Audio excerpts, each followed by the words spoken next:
Hello everyone, I'm John Davis. I'm a part-time digital marketer. So I have a normal 9 to 5 job and I'm trying to get into digital marketing as like my side hustle, my way of making a second income stream. Now, today's video is going to be a slightly different one. It's just going to be basically me spewing some thoughts out and I'm trying to do it in the most unedited way that I've done yet. So normally I've got about 500 jump cuts in each of my videos and I'm just going to try and roll this one out a little bit more. So I want to tell you why I'm creating this video. So I've just jumped off a call on Zoom with someone who's an acquaintance that I've met kind of through the same Facebook groups around ClickFunnels and making money online. Someone that I've messaged back and forth a few times and he's given me some advice and some feedback, and likewise returned that. Now he's not the only person that I've done this with, and that's kind of the point of my video. So what I want to try and do is, if you're looking at creating your own YouTube channel, you're looking at creating your own sales funnels, your own website, you're going to get started with blogging, what I want to try and do is just put a message over to try and encourage you to step outside of your comfort zone. I'm pretty shy, pretty quiet. I'm not comfortable with talking to people. I work in a support environment, so like an IT support basically. So I talk to people in that way where I can tell them a set of instructions and help fix things and help them with their problems. But my natural me is more just to headphones on and quietly get on with my work. So it's not something I'm completely confident with, especially when I don't feel like I'm an expert in something.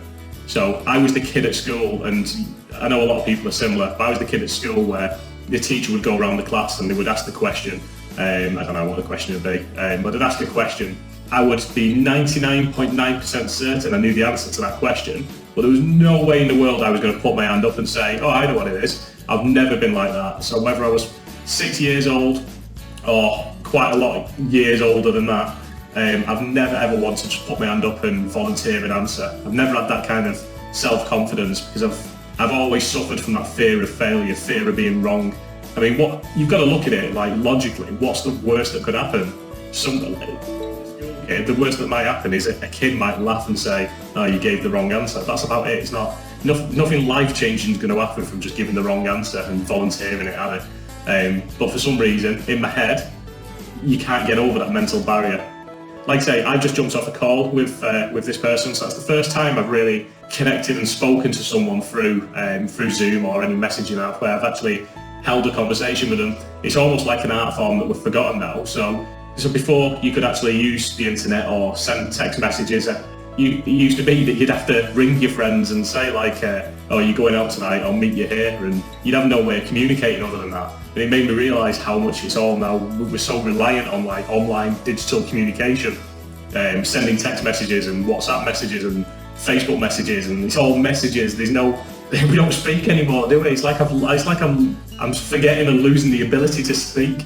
And I think some of my YouTube videos show that as well. So like I say, I wanted to just do a quick video, partly because I'm a short time as well. So I may have mentioned this, but I'm trying to do 100 videos in 100 days. So as I've got my normal day job as well, it's like I get up in the morning, get everything ready, go to work, get back from work, spend time with the family, eat, the usual stuff, and then I'll put the kids to bed, and then it's time then that I'll try and crack on and get some stuff done once I've like spent some time speaking to the wife and catching up with how her day's been as well. And there's not really that many hours left in the day then, unless every night you're going to work till silly time in the morning.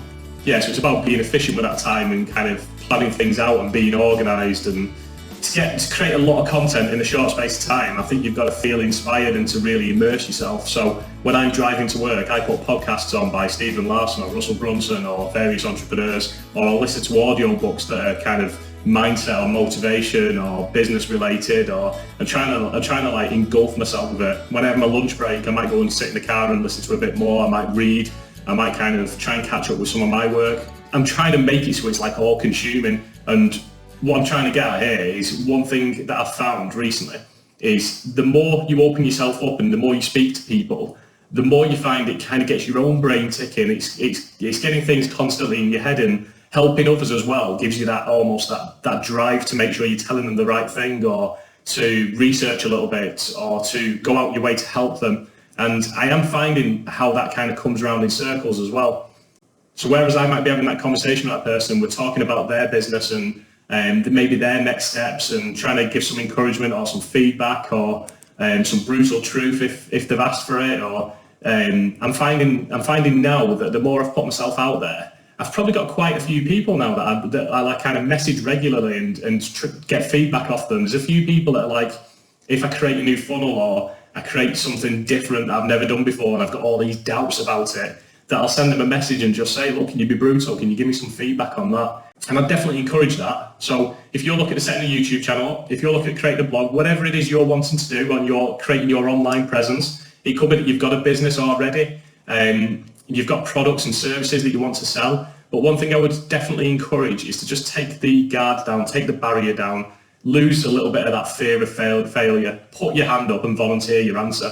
So that conversation I had tonight went really well. It was really nice blog to chat to, and I like where he's going with his business. I like his ideas. He's a very creative person, and that comes across. And I enjoyed that. And in a weird way, it was almost like a little bit of a practice for me as well. So again, through someone who's been encouraging me with my work, with my YouTube channel, I've got like a little interview set up on Wednesday as well, which is going to be a first, and that's going to really take me out of my comfort zone. So I say interview, it's just going to be a conversation between two people with like-minded interests in the entrepreneurial, make money, whatever, blogging, sales funnels, just go. So I would encourage anyone to push themselves out of the comfort zones. You'll soon realise that the more you put yourself out there, the more you engulf yourself into whatever opportunity it is that you're doing, you'll find that you learn quicker, you'll find you get your confidence quicker. I found it nothing but beneficial. I wish I'd done it years ago. Hindsight's a great thing.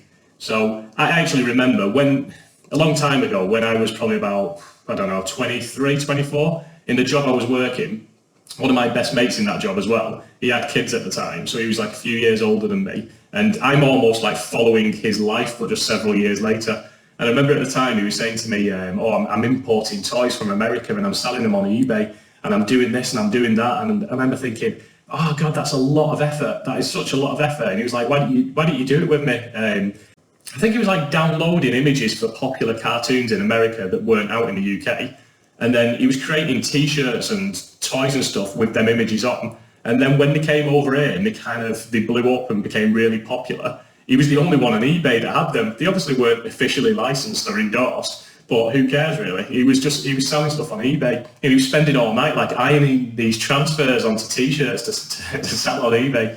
And I remember him telling me like how much effort it took, and he was always trying to get me to do it with him. But at the time I was like, 23, 24 years old. My outgoings were just rent for the bedroom in a shared property that I had. And did I have a phone? I don't even know if I had a phone bill. Yeah, it must have been when mobiles first came out. So I had a mobile phone bill and rent on one bedroom. So my outgoings were nothing. My job paid all right, and we had all the overtime we could take as well. So if I wanted to go away that month on like a little trip away, or if I wanted to go out every Friday, Saturday that month, I'd do a little bit of overtime, and all my money was my own. And then now, quite a few years on, I've got my mortgage, I've got my bills, I've got my kids and my family, and I've got all these responsibilities now. So I might get a higher wage than what I earned then, but equally I pay a lot more out, and that's fine. They're all my decisions in life, they're all my choices. But that's why I'm now sat here looking at how to make money online, how to create a YouTube channel, how to find the perfect side hustle or create an additional revenue stream. And I'm basically in the same position as he was years ago, so I'm sure he finds that funny. What I would encourage anyone, if you're younger and you've got no responsibilities and you pretty much say you're working your 9 to 5 now, but your outgoings are next to nothing, try not to chuck as much of that into the bars and pubs as maybe like I did when I was younger. Try and hold some back and put some to one side and use it to like fund different things that you can learn, because it is a bit of a journey. You don't just hit one thing and it works. I'm sure Russell Brunson said that ClickFunnels was like his 100th or 150th attempt at something. You've got to try a lot of things and fail at a lot of things before you find what works and find your next steps. It's constant try, fail, and just keep going. You're not really failing, because everything I've done over the last few years, whether that's creating websites and blogs, to selling on Amazon, to flipping goods on eBay, everything I've done, I've learned little bits in each one of them. So they've all been of value to me. They've all got me to the point I'm at now. I could have done them a lot quicker. My affiliate marketing stuff, I could have done a lot quicker. I tried to learn that for free when I've now found a course that basically would have taught me in, probably a month, 40 days if you really studied it and went in depth. I could have saved myself about 2 years of slowly learning and trying and finding various different resources for that. So, like I say, if I was younger and I had the money, to pay for that course would have been the equivalent of what I'd spend in the pub every month. So if you're younger and you're watching this and you've no responsibilities, reinvest in yourself, start putting that money into trying things in business, start testing, start spending, start investing in yourself. Now's the time to do it, trust me. Because when you get them responsibilities and money gets tighter and time gets less, and you all of a sudden realise that you've only got 24 hours in a day, it doesn't make it impossible, but it definitely makes it trickier. The only thing you don't have, that I've got that motivation in that I've got my kids and I've got my wife, and I'm very aware that life can be fleeting and short, and all I want to do now is basically, I want to create enough money that we can just go on holiday or vacation whenever we like, that we can see the world, try new experiences, experience different cultures, that kind of thing. That's like the dream for me. So yeah, bit of a random one today, and like I say, hopefully there should be a little bit less editing in this, and that'll save me a good hour and a half on the laptop in a second doing my YouTube editing. But I just wanted to kind of, like I say, just spew some of my thoughts out. I wanted to tell people to just get out there and try. Don't always take the easy roads, don't take the easy path. What you'll find is that the easy path is actually the most difficult path, because that's the one everyone goes down. Test yourself, push yourself, even if it's something stupid, like I went on a Zoom call and spoke to someone I've never spoke to before. That sounds ridiculous for a grown man to even say that, but little things like that are stuff that I'm not entirely comfortable with. So that is my 1% improvement for today, that I've gone out there and done that. It's all about making them little improvements. Take the hard road and do the difficult things. That's where you'll gain the most, and that's where eventually people will start dropping off that path. Keep pushing yourself, keep challenging. So thanks for watching, guys. See you later.